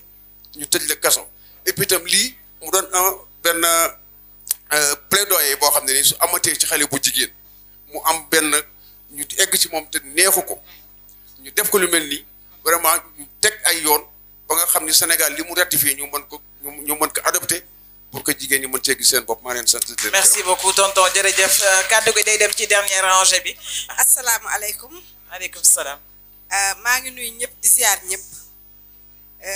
di wax Birane jërëjëf parce que lii su ma ko rate woon tey du ma am lu ma neex man maa ngi tudd Aïssatou Ndiaye di bàjjenu gox Mbaaw di parajuriste aussi comme ni ko sama naataango bi waxee rek formé nañu formé tiñ mais application texte ak loi moom la ñu manqué fii au Sénégal te loolu lañ war a gën a xeex li ñu wax léegi rek toog ci saal yi di wax fajul dara dañoo war a wàcc sur le terrain ñi nga xam ne ñoo nekk ci biir kër yi comme ni nga ko waxee ñu informer leen xamal leen li nga xam ne moo xew parce que aussi defe naa ni sëriñu daara yi ak école yi ñoom aussi war nañu am information bi nga xam ne xale bi ngay jàngal sax war nga ko xamal ko ni ko moytul lii defal nangam ak nangam bu ñu toogee ci saal yi di wax li ñuy faj du mës a faju gis nga état yàlla dama yàlla baal te jéggal ma li ko arrangé lay def li ko arrangé lay wax parce que tey jii politique la ay politique la am na loo xam ne boo ko defee ci biir koñ wala nga def ko ci biir askan wi bu yàggee dañ lay dootuñu la nangoo voteel wala duñu la nangoo dëglu loolu la ñuy daw mais defe naa ni population bi bu ñu jógee taxaw wax agir des plaidoyer dëgg la mais day fekk plaidoyer bi ngay def ki nga koy waxal mu di ko dëglu ndax au niveau des autorités ñaata texte lañ fi voté ñaata loi lañ fi voté ñaata texte lañ fi génne te dara mus cee taxaw dara mus cee gi suñu paree dañ koy jël dugg ko ci seeni tiroir donc il est temps que ñun population bi ci suñu jëmmi bopp en tant que bàjjanu gox ñu outillé ñu wàcce ñu sur le terrain ñu mën a liggéey bi comme il se doit parce que wax ji rek mbind mi ci kaye yeeg yooyu suñu paree duñu féete fenn suñu demee même li ñuy wax naan def nañu ay causeries def nañu lii causeries yi dafa am fi ñu ko war a defee am ñi ko war a déglu am ñoo xam ne ñoo ci war a jëlee seen ay njàngat. jërëjëf maa ngi jéggalu bu baax jërëjëf Badiane joxal ma micro bi fële ci ginnaaw bala muy ñëwaat ci kanam comme ça ñu tëjee ak monsieur devant dafa am beneen panel bu ci topp. moo tax asalaamaaleykum mbooloo mi Maya ak may menacé. donc maa ngi leen di nuyu bu baax di leen remercier yéen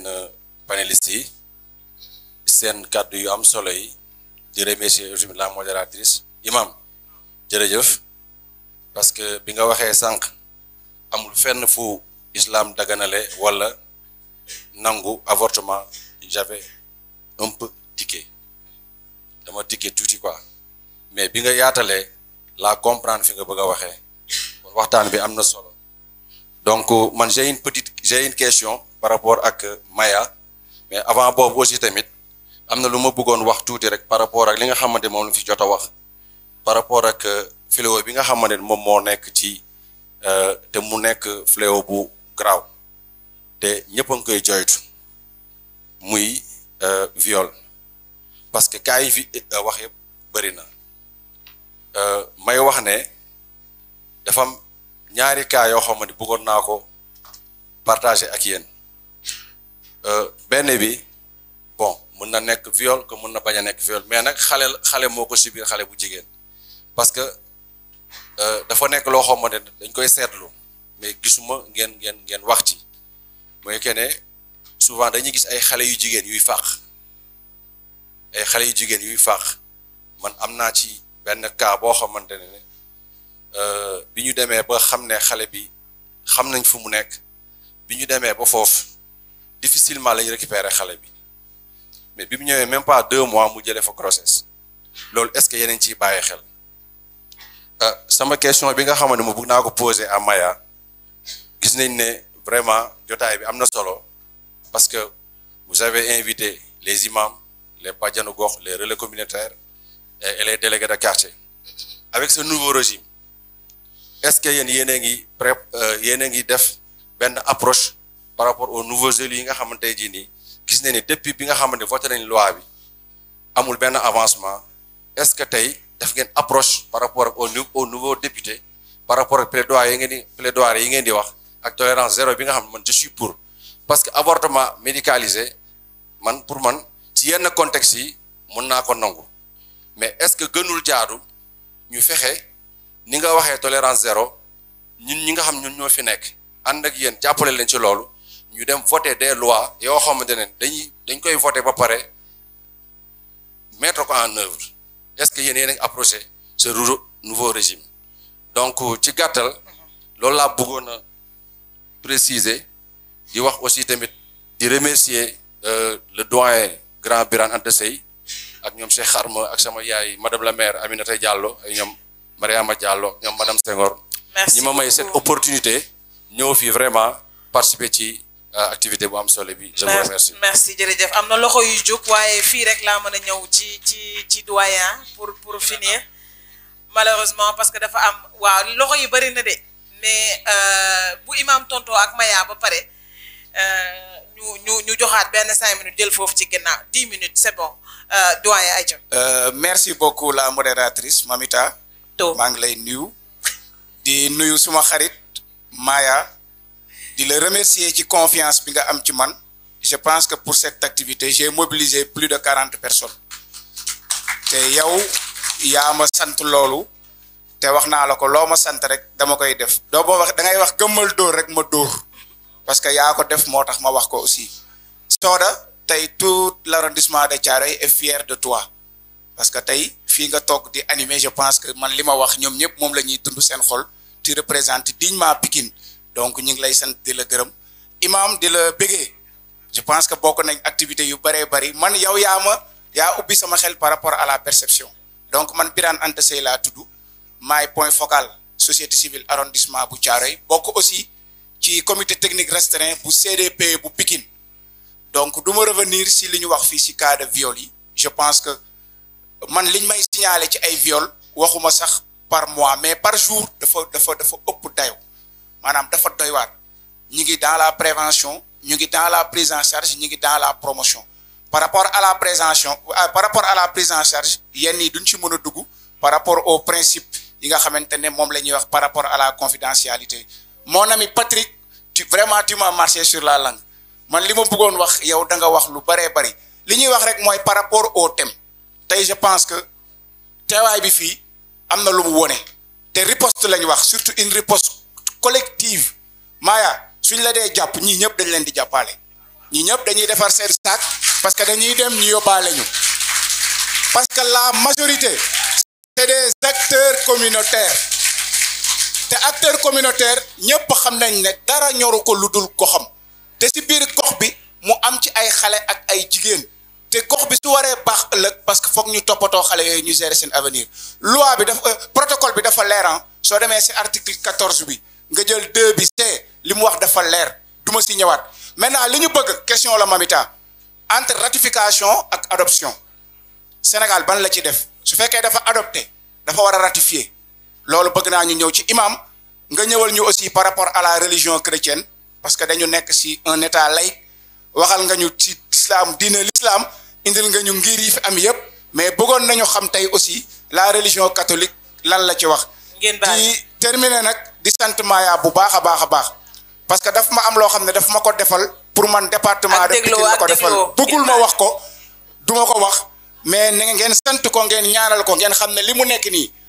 xëy na lii rek ngeen di gis féminisme bi mais ngi def ay action sociale yu doy waar yoo xam ne tey su fekkoon suñu autorité yii ñu yore ñu ngi def loolu kon je pense que autonomisation Mariama bi nga doon wax dina am di sant ñi fi teew ñëpp di leen gërëm di wax ne riposte bi moom foofu lañ jëm la réécriture de l'argumentaire religieux foofu lañ jëm tey jii nous avons de nouvelles autorités mais je pense que ñoom xam nañ bu baax que ne nit ñi dañuy ñëw dal seen kaw parce que loi bi dañ koy ratifier xawma dañ koy adopter mais il faut que avortement clandestin xale bu ñu ëmbalati ñu violer la wala inceste vraiment mu nar a indi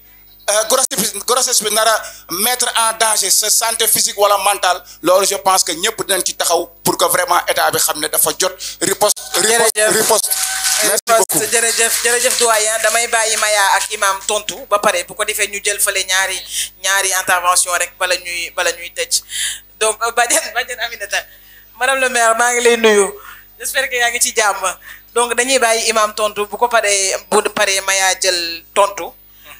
juste ngeen baal ñu tuuti dégloo rek surtout ñene ca ginnaaw ngeen baal ñu rek ñu àggale tuuti imam yaa ngay kàddu gi. baax na madame la modératrice jërëjëf vraiment gis nañ ne déglu ngeen waxtaan bi ndax seen ay réaction moo ko wane lii borom casquette bi wax nu mu tudd Patrick jërëjëf waaw jërëjëf ñu ngi ànd ak yow ci kàddu googu ndax yonent bi moo wax ne jigéen ku baax ku yiw moo koy teral waaw waaye contraire bi ku yées ku ñaaw jikko rek moo koy toroxal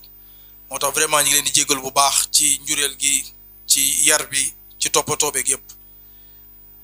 am na ku fi laaj benn bàjjenu gox Sénégal ci ban ngir la ñu nekk Sénégal li ëpp ci ñi fi nekk ci jullit yi ci ngiru imam Malik lañ nekk loolu tam blocage la maa ngi koy wax sànq waaw mooy premier blocage bi mais dafa am benn wax bi imam Malik wax boo xam ne moo libéré ñëpp imam Malik nee na iza saxa al xadiisu fa huwa madhabi nee na xadis bu wéree rek man mooy sama yoon mooy sama doctrine léegi nag est-ce que imam Malik gis na xadis yu wér yëpp question boobu laay laaj est-ce que imam Malik gis na xadis yu wér yëpp te moom nee na xadis bu wéree rek mooy doctrine am mooy yoonam mooy école am mais est-ce que léegi moom gis na xadis yëpp loolu maa ngi koy laaj borom xam-xam grand bi daan jërëjëf ñu ngi lay fay nuyoo te se nañ ci ay jotaay yu bëri di la ñaanal tam yàlla gën la dëgëral gis nañ la ci combat bi gis nañ la ci promotion bi yàlla na yàlla gën a yaatal yaa ngi laaj lu am solo ci religion catholique ñoom luñ ci wax ñun loolu au sein de la task force dañ ci am réponse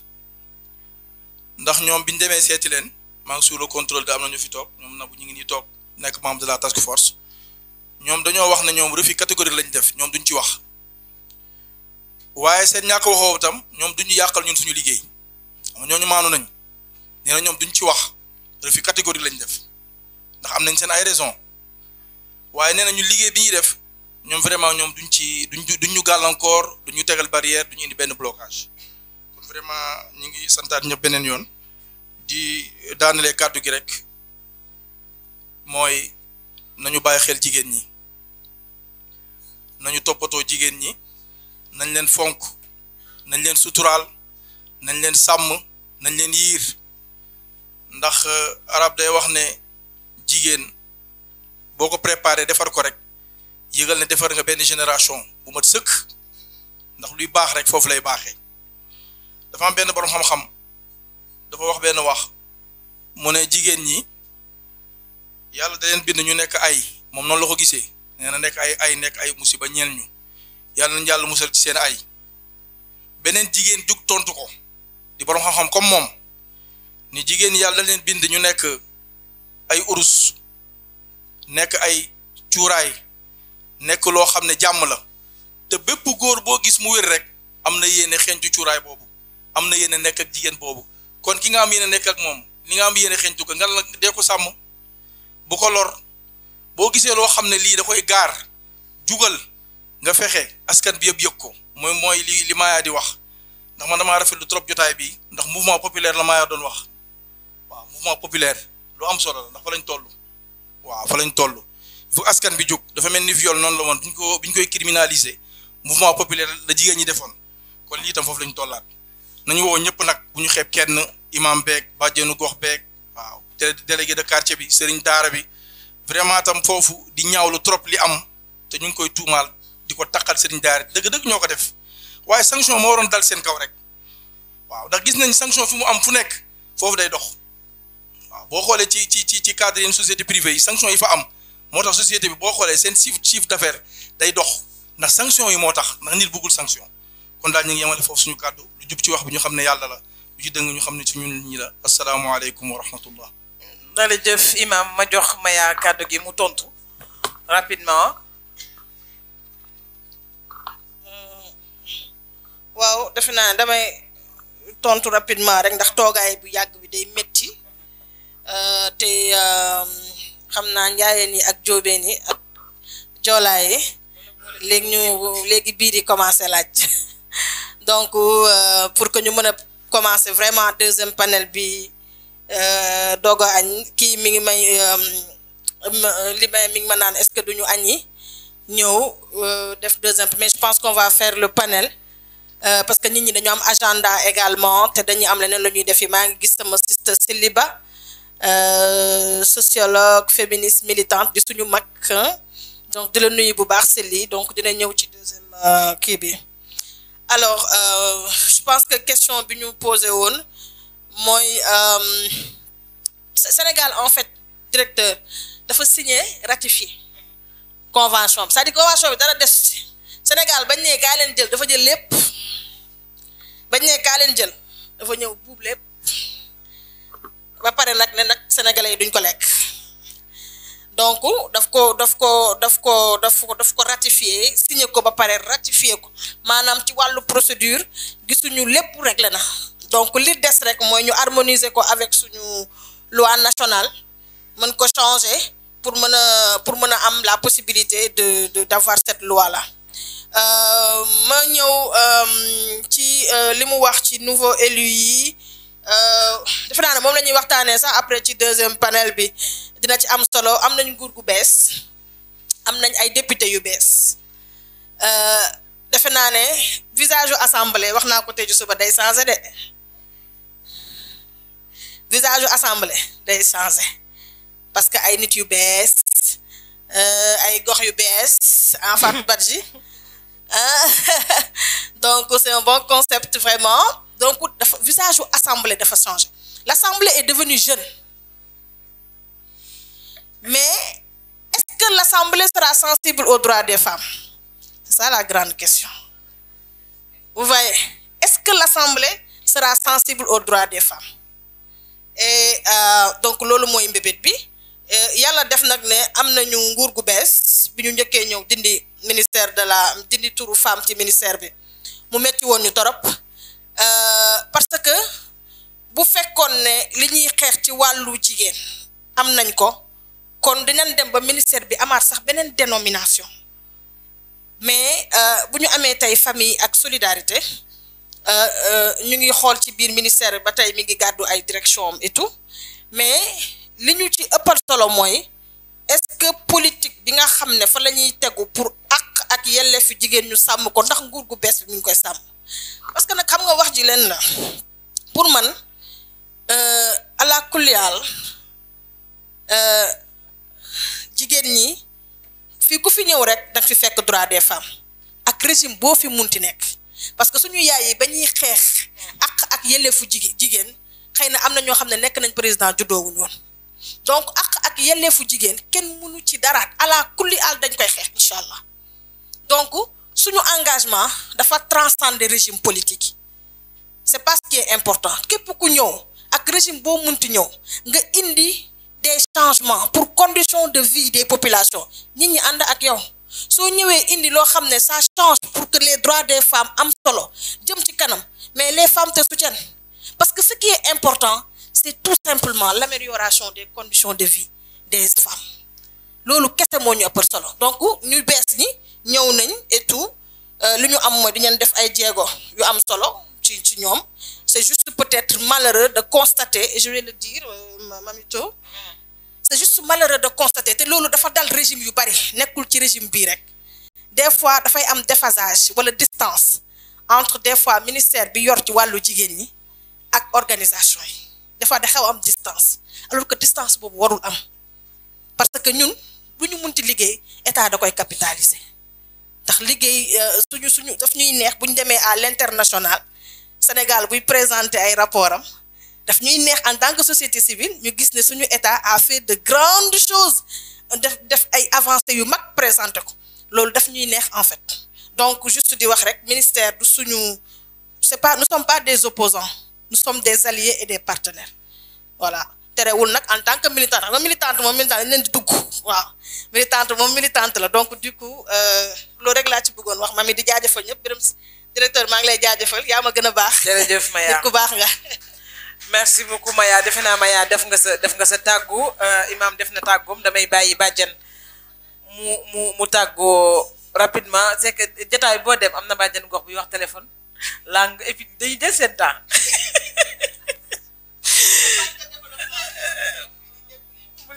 bu leen neexee donc damay bàyyi bàjjen mu tàggoo bala may tëj waxtaan bi bàjjen ay ca waa tàggoo bi mooy kàddu yi santaat rek ak ngërëm ak ñaan